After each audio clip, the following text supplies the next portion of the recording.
What's up, you guys? So I'm here with a new video today. We're here to do the next episode of why this card was banned, and we are here to do it on none other than the infamous Kaiser Coliseum. This is the one you guys requested. I, of course, had a poll like I usually do with every card that's going to be discussed from the ban list. You guys unanimously voted for Kaiser Coliseum, and the story of Kaiser Coliseum is pretty interesting.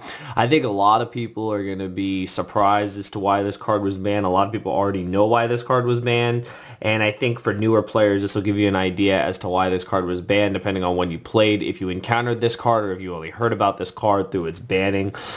So first things first, this card was banned on the August 2016 ban list, and a lot of people were surprised. It kind of came out of nowhere after not seeing too much play. There are certain decks that really were able to utilize this card, and we'll get into that in this discussion. But as we do with every other video, we're going to start by reading the card. Before we do, just want to say if you guys can just show your support by smashing that like button, trying to get 50 plus likes on every video, especially these, so that this series continues. That way I know you guys actually enjoy this segment. I think it's really cool that we get to not only discuss banned cards, but I'm able to actually physically pick them up. That's one thing I wanted to do. I want to make sure I didn't screen record these, that I always had the physical copy of the card. And shout out to my friends for always having extra copy of banned cards when I don't have them. But this is actually one of my Kaiser Coliseums that I played in Boojins. That's right, you guys. Slim was one of those guys that played Boojins. But anyways, we're going to start by reading Kaiser Coliseum's effect. For those of you that don't know, it's a continuous spell card. It came out in Magician's Force, and it reads, when there is one or more monster on the field of the controller of this card, his or her opponent cannot place a monster on the field if the opponent would have more monsters on the field than the controller of this card. That's a mouthful, you guys. It's very confusing. I'm going to look real quick if there's any updated text, because, man, that is a doozy of understanding. And that was one of the main reasons why Kaiser Coliseum ended up not only getting banned, but ended up being such a problem. And that was because this card was very, what's a word? Very confusing. So there is an updated version of the card, and it reads like this. If there is one or more monsters, which is the way it should have been. You have to remember, you guys, this was Magician's Force. This was the really old version. On the field of the controller of this card, his or her opponent cannot place a monster on the field if his or her numbers would exceed the number of monsters that are on the field of this card's controller. The cards that are already on the field before this card's activation are unaffected by this effect. So you guys are wondering, okay, Slim, what does that mean? What it basically means is that with Kaiser Coliseum up, however many monsters the controller of Kaiser Coliseum has, that's the amount of monsters your opponent can control.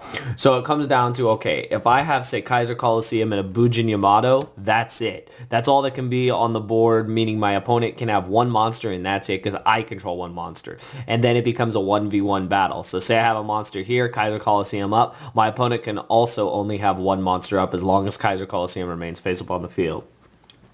So you guys are probably starting to get the idea of how this card works. So this card basically was a soft lock. It was a lock where you basically made the decks a 1v1 battle, and certain decks really did benefit from this. So one of the main decks that benefited from this was, of course, the aforementioned Bujin. So the way Bujins worked, you basically Kaiser Coliseum, have Yamato on the field, search with Yamato at the end phase, either dumping hair or turtle or whatever into the graveyard, searching Crane, and basically you would just have like an indestructible Bujin Yamato, and basically that's all it was. It was Kaiser Coliseum 1v1 battle, and Bujins would always win because their ability to dodge effects with their monsters engraved, their ability to run over all your monsters with Crane, their ability to attack everything with Susawano, Honest, to just like blow up the entire field was insane.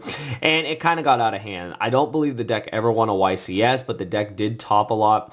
And people would even go as far as to play Royal Decree during Gear Gia format. So not only did you have Kaiser Coliseum and Yamato, which was a 1v1 battle, you also had Royal Decree, which basically just shut out all traps your opponent was playing. And I know what you guys are thinking, all I got to do is MST the Kaiser Coliseum. Well, you have to remember that this card was at 3, so they were playing more than one copy. The thing is that since Heavy Storm, of course, was not around, that was our previous why this card was banned, you had to just attack the Kaiser Coliseum one at a time. And the way Bujins worked is since they played cards like Pot of Duality and stuff like that, they would just search the cards they need. And I think it was crazy that Kaiser Colosseum really did bring that deck into the light. I think that a lot of people forgot about that.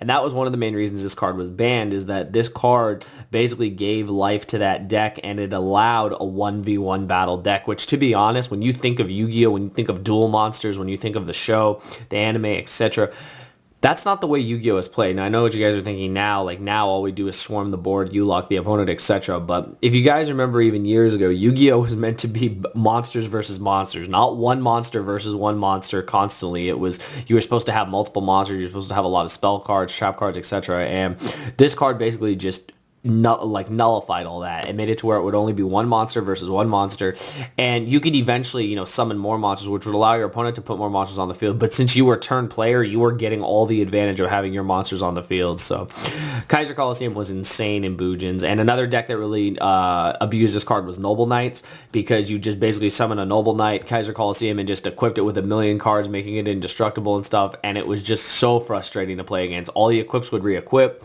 So it was just like you can never truly kill the monster. So it was just an infinite 1v1 battle. And let's face it, that was some of the slowest Yu-Gi-Oh! Around. It was also some of the most boring Yu-Gi-Oh!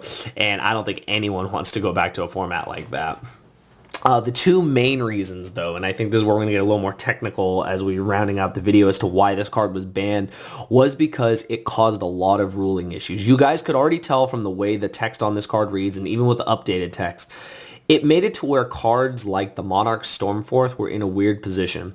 So if your opponent, say, had a monster on the field, and say you Stormforth while the Kaiser Colosseum was on the board, it didn't work. And the reason they said at the time it didn't work was because your opponent had a monster, you had a monster. And even though Stormforth could potentially tribute your opponent's monster and your monster, you were still exceeding the amount of monsters that were already on the board. Also, being able to take the monster off of out of Kaiser Colosseum, in a sense, because you would be Stormforthing it away, caused a lot of ruling issues. Eventually, these were all solved and whatnot, but this caused a lot of headaches, you guys. I was a Monarch player. You rarely saw Kaiser Colosseum, but there was the potential to play it in decks like Cosmo and decks even like Monarch, because you could just control one monster at a time.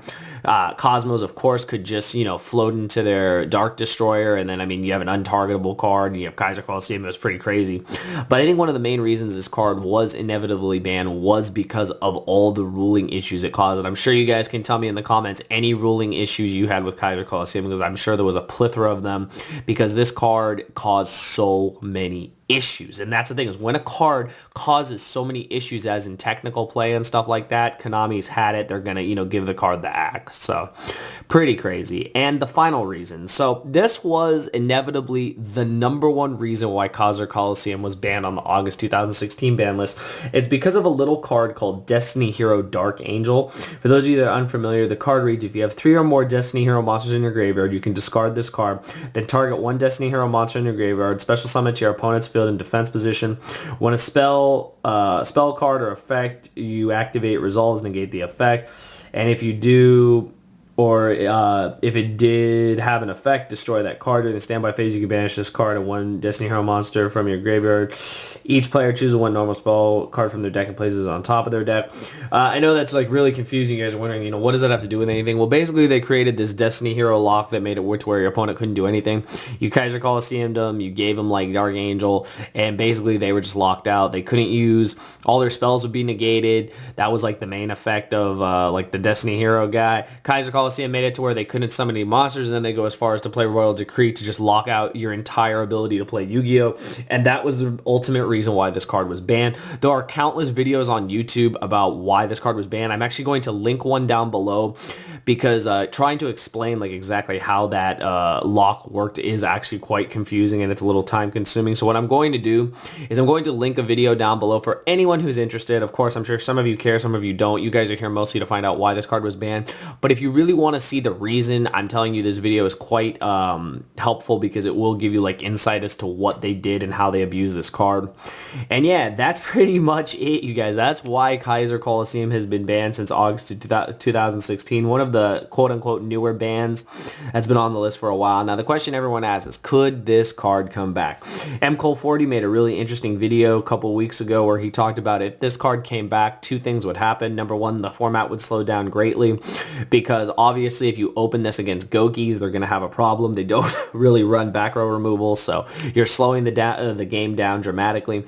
And also, if this card was played, there'd be a resurgence of people playing decks like Bujin and Noble Knights. The reason being is with Noble Knights having their new support, they just play the same game they've always played of where you just have a 1v1 battle. You have a monster that's like equipped with 1,000,000 cards, can't be targeted, can't be destroyed, blah, blah, blah, all this stuff. And it just infinitely creates a monster that is not only a problem, but is very hard to get rid of. So could this card come back? I personally don't think so. I feel like we'd run into a lot of the same issues we had before. Now, granted, it would be cool to see, if this card was back, what decks would abuse it.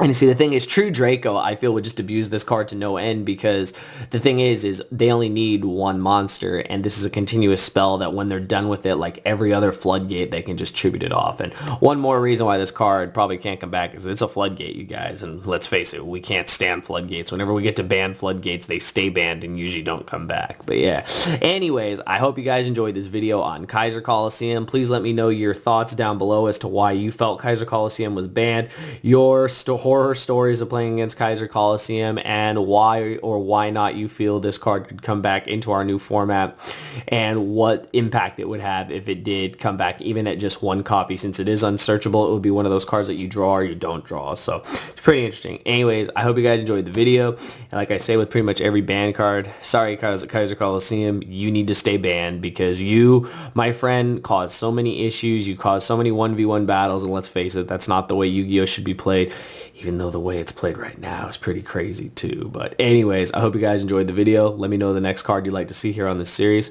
and I'll see you guys next time. Thank you for watching.